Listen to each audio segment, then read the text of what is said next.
Pape Sarr mën nañoo xam seen teewaay fii tey lan la. waaw tey sunu teewaay fii li ko waral mooy ku ne xam nañ si liñ jógee muy inondation yu metti sax ci lañ jógee alhamdulilah rabbil alamin comme que tey fi ñu taxaw nii woo na bañ mën fi taxaw mais quelques jours si ginnaaw kenn mënul woon taxaw fii ñu taxaw tey ñu am nag lu ñu déggoon président Macky Sall wax ko ginnaaw bi ñu remercier effort yi ñu def yëpp remercier sapeurs yi ak jeunesse bi nga xam ni Alaaji Paate ñoom ñëpp jógoon nañ du ma wax ni jeunesse du ma wax ni jeunesse bi ñoo fi jëlee ndox mi mais yaakaar naa ni bu dul woon ñoom lambay ñaaw waaw bu ko defee tey li tax ñu taxaw fii di wax mooy dañ daan gis à chaque fois dañuy bàyyi ba inondation ñëw ñu nekk di wax ñun waa Alaaji Paate nag tey ñu jóg fas yéene commencé di fàttali ñi fi ne li nga xam ni dal nañu depuis 7 ans te bu 2020 bi gën cee pur bu 2020 bi yaakaar naa ni ñëpp yaakaaroon ni Alaaji Paate dootul nekkati Alaaji Paate mais sant yàlla bi nga xamante ni jeunesse beeg ñu nu àndal ak ñëpp taxaw nañ ba tey mu nekkaat Alaaji Paate tey nag ñi ngi wax si turu Alaaji Paate gi yëpp parce que tey bu ngeen seetee suñu papa yi ñi ngi nii taxaw suñu ginnaaw délégué de quartier yaa ngi fi imam yaa ngi fi ñëpp a ngi fi président nag am na lu mu waxoon avant muy falu mooy Alaaji Paate bu ma faloo dinaa ko defar ñu amoon yaakaar ni bu faloo dina ko defar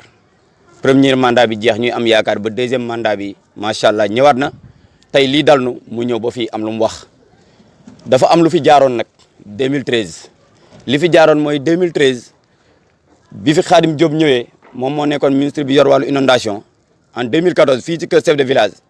dafa am programme bu mu waxoon ni incha allah rabbi 2015 lay démarrer te Alaaji Paate mooy nekk 3e phase. Wakhinane Nimzatt moo doon première phase Dalifort moo doon 2e phase Alaaji Paate moo doon 3e phase mais 3e phase bi ba léegi gisuñu ko ñun nag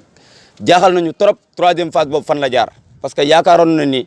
tey bu ñu taxawee fii leneen la ñuy wax yoo xam ne Alaaji Paate daf ko manqué lu bokkut ak inondation tey nag comme que yàlla dimbali ñu ba président moo ñëwal boppam ba Kër Massar fii ci parcelles yi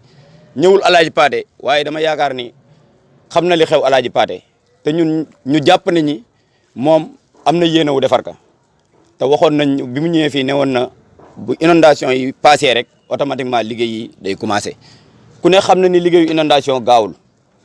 kon tey bu inondation yi jàllee ñu waxoon octobre novembre ba léegi ñu ngi si décembre normalement tey li doon dalal xelu population Alaaji Paate mooy ñu gisoon tey ay nit ñëw di sensibiliser nit ñi di waxtaan ak ñoom canal bi nan la war a demee di waxtaan ak ñoom ñi fi war a jóge ñu teg dispositif xelu nit ñi mën daal mais depuis ñu jóge foofu ba léegi depuis ñu jóge foofu ba léegi Alaaji Paate lii seen inquiétude lii seen problème mooy gisuñu dara fi mu toll nii lii daf ñu yàgg daal 3e phase bi mu ñëwulee tamit yaakaaroon nañ ni day am tey nag ñu ni lan daloon 2015 ba tax tey canalisation yi ñëwul ba léegi du ñu dal ñun Alaaji Paate dañuy jóg di wax président ni ka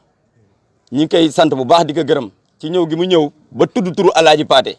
ba àdduna yëpp dégg ni tudd Alaaji Paate am na problème président tudd na ko kon tey li ñuy yaakaar rek mooy ñu daal di taxaw ci liggéey bi te jeunesse bi nga xamante ni ba mu wootee ni jeunesse bi nañu jóg def ak citoyenneté jeunesse su Alaaji Paate ku ko xam ni desu ci ginnaaw ñi ngi ko doon waxtaane si àdduna bi yëpp jeunesse bi ni ñu mobilisé wu woon te jeunesse boobu tey yaakaar nañ ni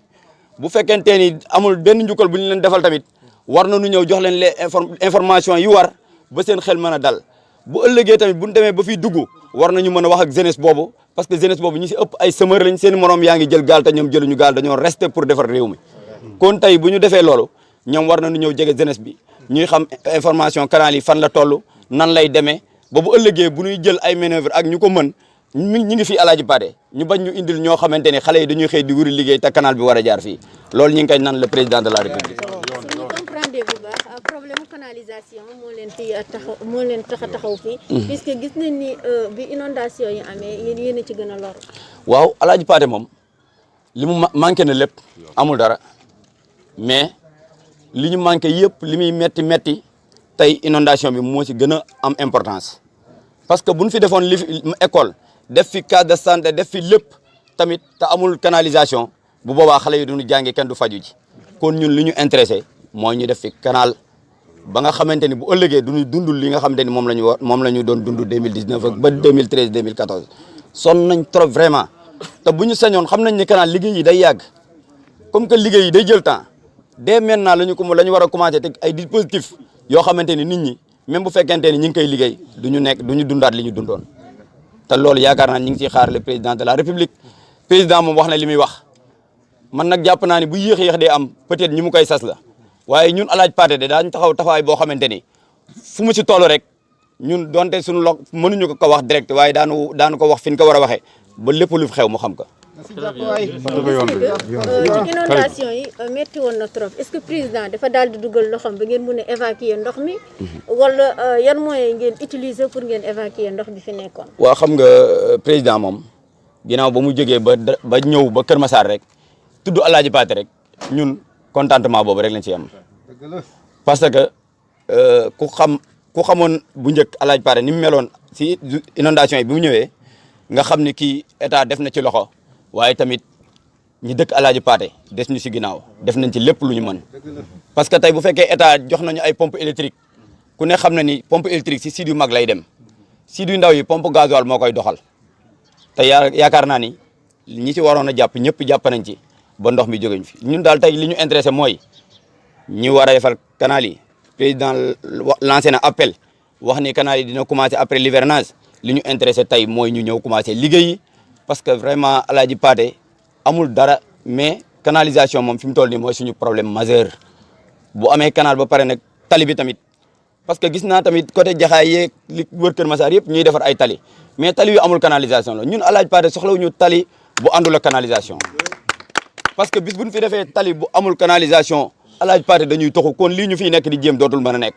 kon tali bu fiy ñëw nañ ñu dimbali laay war a na ànd ak canalisation loolu daal la ñuy ñaan état bi di ko ñaan président de la république di remercier ñëpp ñoo xamante ni sapeur yeeg ñi leen jiiteeg ñëpp ñoo xamante ni jàppoon nañ si inondation yi. justement par rapport ak inondation yi gis nañ ni am na projet bu ñu fi tegoon maanaam plan Fendi. ko boole ci mooy kër yoo nga xam ne yàqu nañ wala mbedd yi. mu am suivi boo xam ne am nañ ko justement situation Alaaji Pathé tey sur le plan sanitaire c'est pas exactement. waaw xam nga loolu moom fi mu toll nii kooku dañuy lancer appel ministre de l'intérieur bu bees bi di ko wax ni état continuité la ñi fi nekkoon am na lu ñu doon jàppale ci la leen war ñoo sapeur yi tey bu demee ba inondation bi xaw wàññeeku donte ndox maa ngi fi ndox mi jeexul ndox maa ngi fi mais nit ñi ñu si bare delluwaat nañ seen kër mais tey maa ngi lay xamal ni fii si Alaaji Pathé am na ñoo xam ne dellooguñ seen kër xam nga lu ko waral li tax dellooguñ seen kër mooy am na si ñoo xam ne amuñu moyen pour xam nga inondation fu mu jaar dafay bàyyi trace am na si kër yoo xamante ni tey boo fa demee ndox ma daj na mais na mu mel foog day laaj ñu peinture ko wala ñu raxas ko wala ñu def ko leneen mais nit ñi amuñu yooyu moyen am na si ñoo xam ne ba léegi fan leen àll la ñu nekk parce que am na noo xam ne nit mënu ko dëkkee ak ay njabootam ci biir kër goo xamante ni dafa amoon ndox 2 mois ou 1 mois et quelque kooku tamit ñu ngi siy lancé appel ministre de l'intérieur bu bees bi di ko wax ni na ñëw Alaaji Pathé ñëw xam li xew lan la mooy li xew mooy fii bu ñëwee ñun jeunesse bi nga xam ne ñoo nekkoon ci ndox mi bu ñëwee ñu wan ko kër yi nga xamante ni yëpp ndox yi dañ na fa mais seen i borom mënuñ ci fa dellu parce que moyens yi ñu ko war a defaraate pour mën fa dellu amuñu ko kooku ñu ngi ko koy ñaan. Bon, vous avez sollicité le président avant de faire ce point de presse. Est-ce que vous avez sollicité les autorités? Non, li ñu waroon def yëpp def nañ ko li ñu waroon def mooy jóg taxaw wane ni Alaaji Pathé y a problème biñ ko wanee ñoom jàpp nañ ci li ñu mën ñun tamit jóg nañ tooguñu di seetaan def ci li ñu mën tey bu ñu tollee fii di wax di def alerte mooy que ni pour président xam nañ ni mi ngi ak ñun. Nous remercions d'abord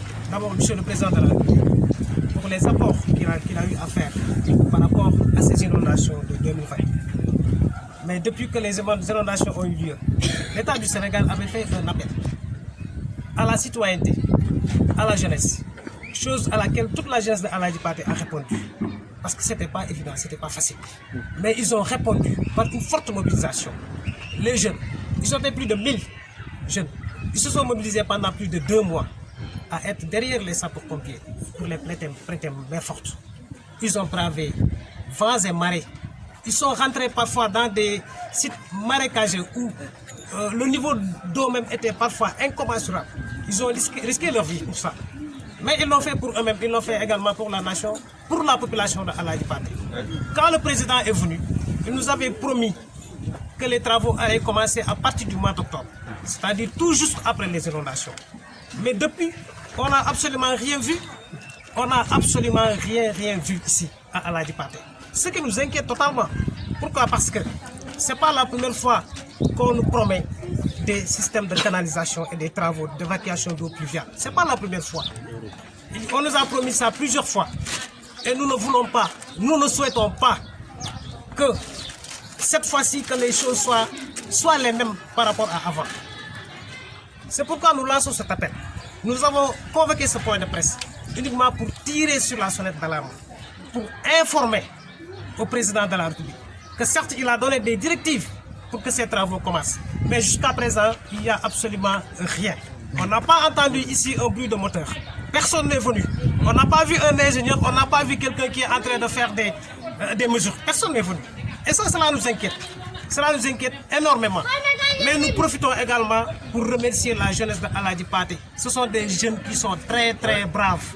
Très braves. Franchement, nous les remercions parce que sans eux, c'est vrai, les sapeurs-pompiers ont beaucoup travaillé. Et on les remercie au passage. Ça c'est vrai, et on les remercie au passage. Mais sans l'apport des jeunes ici et leur mobilisation, aujourd'hui là où nous sommes, il serait très difficile de se tenir debout ici. Parce que les eaux étaient atteintes à un niveau très élevé. Voilà. Aladji Paté manque de tout. C'est vrai, il faut le dire. Aladji Paté n'a pas d'infrastructure de base. On n'a pas d'école. On n'a pas de poste de santé. On n'a pas... Les jeunes, les enfants n'ont même pas de terrain de football. Ils n'ont absolument rien du tout. C'est comme si un no man's land. C'est comme si Aladji Paté ne fait pas partie de la région de Dakar. Mais ça c'est grave. Ça c'est grave. C'est pourquoi vraiment nous tenons quand même à informer M. le Président de la République. Il est le président de tous les Sénégalais. Nous sommes des citoyens de ce pays. Ce contrée, ce village de Aladji Paté ne doit pas laisser un rat. C'est pourquoi nous nous demandons solennellement que cette fois-ci quand même, de grâce, qu'il commence les travaux de Aladji Paté. suñu jur yi dee nañ suñu doom yi ñu dénkaane leen ñu génn suñuy kër man mii di wax ak yow ci situation boobu laa bokk fii nii yëpp ndox moo ko warul boo ñëwoon jour période inondation bi yow doo fi mën a taxaw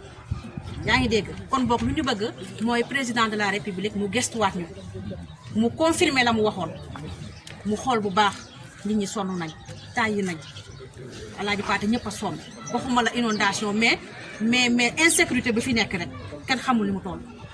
da ngay génn 10 heures 22 heures boo guddee 22 heures dootoo ñemee dugg Aladji Paté da ngay wuti foo fanaan ndax boo ñëwee ñu agressé la sa doom jàngi du ñibbisi ngay wër lu nekk am na fi Aladji Paté. beneen point bi mooy plan Orsec bi kii wax sànq décrété na ko waaw bien vrai mais ñi ko yellool dama foog ne joxuñu leen ko parce que ñi nekk si biir ndox mi ñoo gënoon a yellool loolu ay 200 000 nga koy jël ay 300 000 di ko jox si benn famille da ngay dugg si benn kër ñu jox la ay 1 500 000 si benn kër gisuñu ndox gisuñu inondation boobu ñi may blâmer mooy ñan ñi nga xamante ne ñoom la ñu jox liggéey bi mooy waa EF dañoo waroon a wàcc si plan si terrain bi étudier terrain bi ba pare balaa ñuy sensibiliser di def loolu la ñu war a def imaginel yow sa kër ndox nekk si 2 mois nooy duggee sa kër sa karo yi dem na sa xar yi dee nañ amatoo foo jaar balaa ngay duggaat il faut nga amaat beneen somme boo xamante ne da nga ko mën a defaraat